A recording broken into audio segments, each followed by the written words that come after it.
आज से करीबन 11 महीने पीछे चले जाते हैं। अगस्त 21, 2020 का वो दिन, जिस दिन रिंग रोड की इनॉग्रेशन हो रही थी। 8 किलोमीटर का वो स्ट्रेच बना था और उसके बाद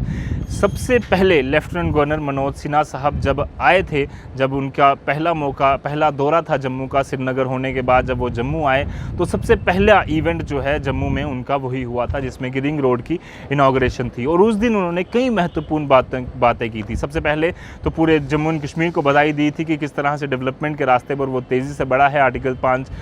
370 हटने के बाद 5 अगस्त 2019 के बाद। इसके अलावा कई सारी और बातें की थी, पर उसमें एक चीज़ उन्होंने ज़रूर कही थी कि हम पूरी कोशिश करेंगे कि जितने भी प्रोजेक्ट्स आज तक रुके हुए हैं और जो आने वाले दिनों में हैं उन्हें टाइम बाउंड मैनर में कंप्लीट किया जाए। और वहाँ पर उन्होंने कहा था कि अगर जो एजेंसी यहाँ पर काम कर रही है रिंग रोड का, अगर वो समय पर कंप्लीट कर देती है और उससे पहले अगर कंप्लीट कर देती है तो हम कोशिश करेंगे कि स्पेशल इंसेंटिव उनके लिए दिया जाए। यानी कि पूरी तरह से कोशिश करेंगे कि टाइम बाउंड मैनर पर चीज़ें हो और जो एजेंसीज हैं उन्हें भी किसी तरह का बेनिफिट जो है वो दिया जाए जो उस पर काम कर रही हैं। हम चाहें तो जो नियत अवधि है उसके पहले भी इस काम को पूरा कर सकते हैं। जम्मू कश्मीर प्रशासन की ओर से हम एक बात कह सकते हैं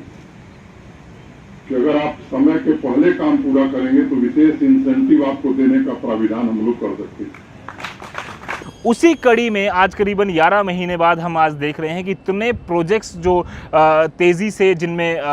लगातार इनॉग्रेशंस हो रही हैं, तेज़ी से जो प्रोजेक्ट्स कंप्लीट हो रहे हैं, कहीं ना कहीं लेफ्टिनेंट गवर्नर मनोज सिन्हा साहब 21 अगस्त 2020 को जो उन्होंने बातें कही थी, आज कहीं ना कहीं उसका एक ग्राउंड अगर रियलिटी देखें, रियलिटी चेक देखें तो ज़रूर एक पॉजिटिव रिस्पॉन्स जो है, पॉजिटिव रिजल्ट हमें देखने को मिल रहा है। जिस तरह से हमने देखा, कल भी उन्होंने महत्वपूर्ण बातें कही। 35 पावर प्रोजेक्ट जो है जिनमें 44.14 करोड़ रुपए लगा, वो उन्होंने कल इनॉग्रेशन किए, जिसमें कि 367 मेगावोल्ट एम्पेयर कैपेसिटी की जो उत्पादन है वो हो पाएगी। लगातार बिजली को बढ़ाने के लिए लेफ्टिनेंट गवर्नर मनोज सिन्हा ने कई सारे प्रोजेक्ट्स पर जो है वो हस्ताक्षर किए हैं। कुछ दिन पहले एक MOU भी साइन हुआ था जम्मू एंड कश्मीर गवर्नमेंट और NHPC के बीच, जिसमें कि बात की गई थी कि किस तरह से पिछले 70 सालों में जितनी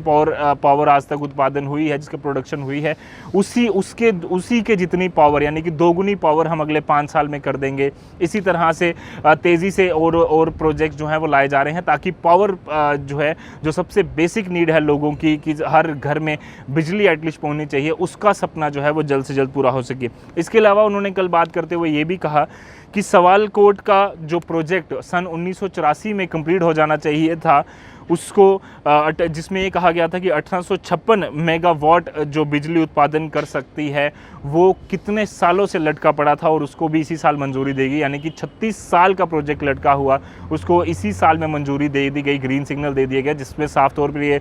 एक दर्शाता है कि जो उन्होंने खुद ही कहा कि एक डिलेड की जो प्रैक्टिस थी, डेडलाइंस जो हैं बार बार आगे बढ़ जाती थी, जो पुरानी डेडलाइंस थी उन्हें ख़त्म जो है वो कहा जाता था कि अब नई डेडलाइन बना दी गई है, नई डेडलाइन बना दी गई है। उन सारी चीज़ों को देखते हुए लेफ्टिनेंट गवर्नर ने कहा कि वो पुरानी प्रैक्टिस हो चुकी है, वो पुराना ट्रेंड था, ये नया इतिहास, ये नया ट्रेंड जो है वो शुरू हुआ है, नया इतिहास लिखा जा रहा है। इसके अलावा उन्होंने कहा कि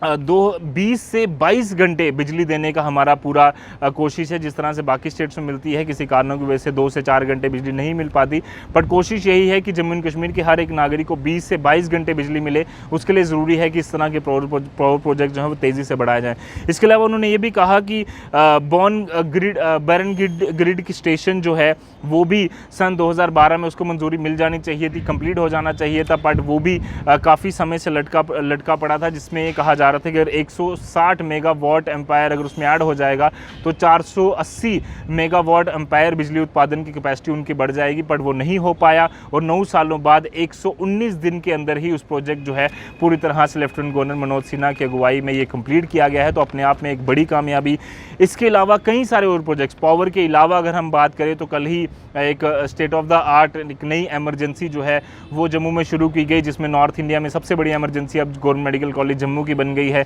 100 बेडेड हॉस्पिटल वहाँ शुरुआत की गई। इसके अलावा 50 बेडेड एक नए ब्लॉक की शुरुआत जो है वो गंग्याल राजीव गांधी हॉस्पिटल में की गई। इसके अलावा कई सारे प्रोजेक्ट्स ऐसे हैं जिसमें हेल्थ इंफ्रास्ट्रक्चर को पिछले 11 महीने में बढ़ाने के लिए लेफ्टिनेंट गवर्नर की बात करें तो कई सारे महत्वपूर्ण प्रोजेक्ट्स उन्होंने लाए। साथ ही साथ कोविड के खिलाफ जो लड़ाई लड़ने की बात कहें, उसमें जिस तरह का इंफ्रास्ट्रक्चर चाहिए था उसमें उन्होंने काम किए। मोटे माटी प्रोजेक्ट्स की बात करें तो कल उन्होंने जिस तरह से 2-3 प्रोजेक्ट्स प्रोजेक्ट्स की इनाग्रेशन की। आज भी उन्होंने रत्नुचक में एक प्रोजेक्ट की इनाग्रेशन की है जिसमें कि solid waste management, plastic segregation की एक जो नया प्रोजेक्ट जम्मू कश्मीर खासकर जम्मू म्यूनसिपल कॉर्पोरेशन ला रहा था, उसकी काफ़ी देर से इंतज़ार किया जाता, उसकी इनाग्रेशन हुई। एक और जो प्रोजेक्ट काफ़ी समय से जम्मू के लोग इंतज़ार कर रहे थे, रोप वे प्रोजेक्ट पिरखो का, उसकी आज एक बार फिर आज शुरुआत हुई। इसके अलावा कई सारे और प्रोजेक्ट जो हैं वो लेफ्टिनेंट गवर्नर ने शुरू किए। बस स्टैंड जेडीए कॉम्प्लेक्स जो था उसे कंप्लीट करवाया, सेहत स्कीम लाई, डीडीसी इलेक्शंस बीच में करवाए। ये मैं बातें कर रहा हूँ जो इन्होंने रेगुलर की हैं और जिसका परिणाम भी आज देखने को मिल रहा है कि लोगों को डायरेक्ट फ़ायदा हो रहा है स्कीम का। नए प्रोग्राम जो स्क्वाश में जम्मू में शुरू किए, कश्मीर में शुरू किए गए, हॉर्टिकल्चर के प्रोग्राम, एग्रीकल्चर के प्रोग्राम, इसके अलावा कई सारे ऐसे प्रोग्राम हैं जो लेफ्टिनेंट गवर्नर ने पिछले कुछ दिनों में शुरू किए, पिछले कुछ महीनों में शुरू किए हैं जब से वो आए हैं। और साफ तौर पर उन्होंने बार बार ये मैसेज देने की कोशिश की है कि डिलेड की जो प्रैक्टिस थी, डेडलाइंस बार बार आगे बढ़ती जाती थी, उनमें एक जो रोक जो है वो लगाई जा रही है, वो पुराना ट्रेंड हो चुका है और तेज़ी से काम कंप्लीट करने की जो हमारी आदत है वो हम बरकरार रखेंगे, जो पहले नहीं थी बट आर्टिकल 370 हटने के बाद हुई है। हालांकि लेफ्टिनेंट गवर्नर बार बार ज़रूर ये कहते हैं कि प्रधानमंत्री नरेंद्र मोदी ने जो स्टेप्स लिए हैं वो ज़रूर जम्मू एंड कश्मीर को फ़ायदा देंगे और लगातार हम कोशिश करेंगे कि डेडलाइंस मिस ना हो, जितने भी प्रोजेक्ट्स आएँ वो डेडलाइन पर कंप्लीट हों, समय में कंप्लीट हो, और उससे पहले भी होते हैं तो कुछ फ़ायदा जम्मू एंड कश्मीर के लोगों का और उस एजेंसी का भी होगा जो उसको कंप्लीट करने जा रही है। साथ ही साथ ज़्यादा आपको ये ज़रूर कह दूं कि कई सारे ऐसे प्रोजेक्ट्स अभी भी हैं, चाहे वो स्पोर्ट्स की बात करें या कुछ और चीज़ों की बात करें, जो कि अभी भी अपनी डेडलाइन मिस कर रहे हैं। उम्मीद है कि उनमें भी लेफ्टिनेंट गवर्नर मनोज सिन्हा तेज़ी से वहाँ पर भी ध्यान देंगे और जल्द से जल्द उनको कंप्लीट कराने की जो अड़चनें वहाँ पर आ रही हैं वो अड़चनें रिमूव कर जल्द से जल्द कंप्लीट करवाएंगे। उम्मीद यही कर सकते हैं कि जिस तरह से तेज़ी से ये काम हो रहे हैं इसका फ़ायदा अल्टीमेटली जम्मू एंड कश्मीर के लोगों को हो रहा है। आने वाले दिनों में इस तरह की और तरक्कियाँ हम जम्मू एंड कश्मीर के लोगों के लिए देखें और जो इंतज़ार किया जा रहा है इलेक्शंस का, डिलिमिटेशन का, बाकी सब चीज़ों का, उनमें भी तेज़ी से काम हो ताकि जम्मू एंड कश्मीर की डेवलपमेंट के अगर कहीं ना कहीं अड़चनें आती हैं तो वो भी पूरी तरह से कंप्लीट हो जाए। कैमरा पर्सन कमल सिंह के साथ Ajit Vora, the news now, Jammu.